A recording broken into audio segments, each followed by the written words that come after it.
tech snobs, looking at the brand new Blackberry Classic. Now this one is the AT&T variant. Very excited to get my hands on. I haven't messed with a Blackberry since they came out with the Blackberry Z10 a couple years ago when they went into the new Blackberry OS. So this is going to be a full review as well. Just real quick, we're going to go into it and just show you what's in the box right out the jump.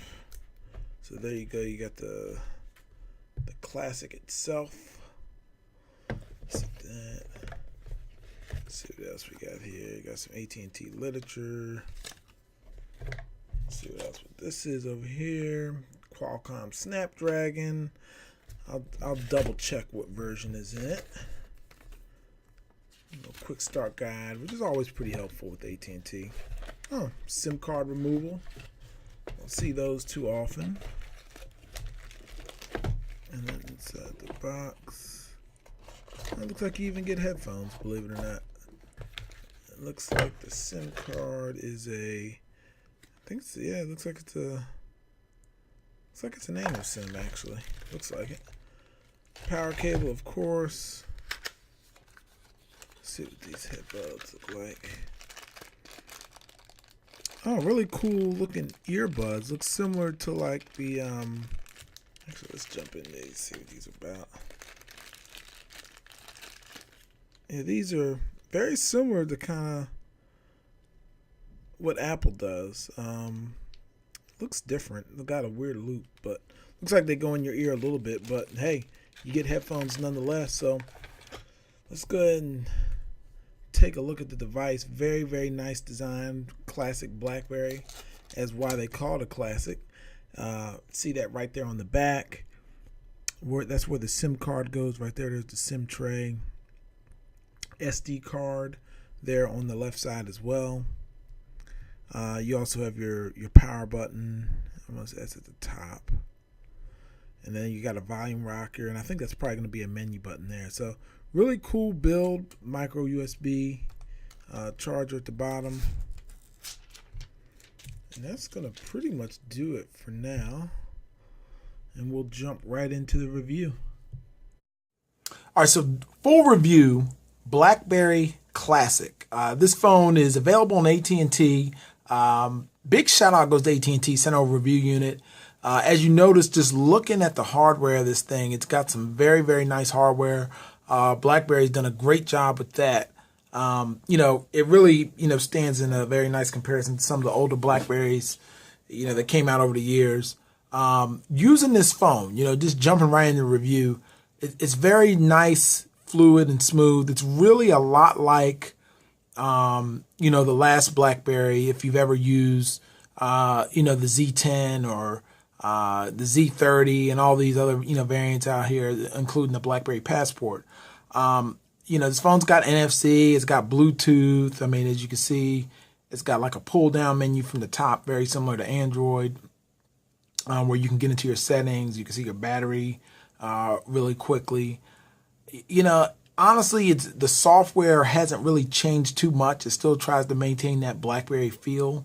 So if you're used to using a BlackBerry, especially the new ones, it's the same thing, but some of the menus look very similar to the old Blackberries, Blackberry OS 7. As you can see, 16 gig model, using about 5 gigs here. But, hardware is great. The keyboard works very, very well. I really like the keyboard on here. The screen is small. It's only 3.5 inches, and it's got I believe it's a 720 by 720 resolution. So not the highest resolution at all. But, with all that being said, I think it definitely fits the bill well, and you can type on it, pretty quickly. Let's go ahead and start up a little chat. So we'll do a compose, and let's just say down here at the bottom. So test. And one thing you'll notice, the one thing about this, the keys are a little small, but if you're used to using a BlackBerry, I'm a horrible typer on this thing. I haven't typed on it so long, but One thing about it, you no longer get the on-screen keyboard. So anytime you have to enter text, you're going to be forced to use the hardware keyboard, which is probably why you would buy this thing.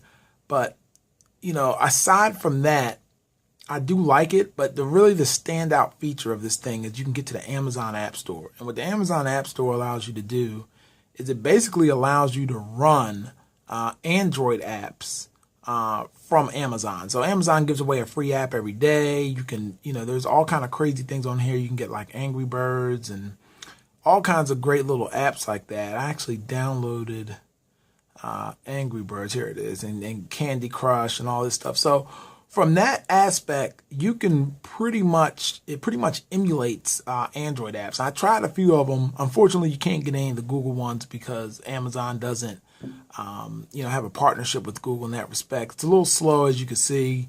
The resolution is going to be a little weird because of the screen resolution. I mean, it works, but in a lot of ways, it's kind of a gimped effort in that sense, but it's something to kind of tie you over, hey, if you do want to run some Android apps, you can do it on this phone. But as you can see, it's pretty slow loading this thing up. So, you kind of take that for what it is. I mean, in this phone, I've seen it for under $350. I think it's about $449 off contract. I want to say you can get it for free, with a contract at AT&T. So decent. You got a SIM card, you got your SD card. Of course, you have your 3.5 millimeter, and just kind of comparing it to some other devices, kind of give you an idea. This was compared to the iPhone, 6 Plus. This is what it's going to look like compared to a HTC One M8. Definitely thicker. There's the back. I also compare it to a Note 4. Just giving you an idea of what to expect, overall from the device. So, I mean, like I said, if you're a BlackBerry fan, you'll love it. I definitely think, this is the best BlackBerry you could buy if you want that kind of classic feel, hence the name. But, other than that, I mean, if you want to run Android apps, you definitely do better off with an Android phone. But if you do a lot of text and email, this is really the only reason I could recommend getting this. Just because of this keyboard. So try it out in the stores. Give it a big thumbs up.